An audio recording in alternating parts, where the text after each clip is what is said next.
රටවල් ගානක ප්‍රසිද්ධ යූජිකා IV syrup දැන් ලංකාවෙත් තියෙනවා.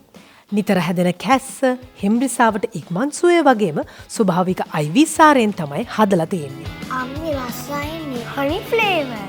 මම යන හැම තැනකම යූජිකා අරන් යන්න අමතක කරන්නේ නැහැ. ඇල්කොහොල් නැති සීනි අඩංගු නැති නිසා මම ගොඩක් කැමති. නිදිමත ගතියක් නැහැ. ඕනෑම වයසකට නියමිත මාත්‍රාවෙන් ගන්න පුළුවන්. ඕනෑම ෆාමසියක, සුපර්මාකට් එකකින් මිල්දී ගන්නත් පුළුවන්. ඔයාලා පවුලේ ආරක්ෂාවට යූජිකා පාවිච්චි කරලා ගෙදරම සතුටෙන් තියන්න.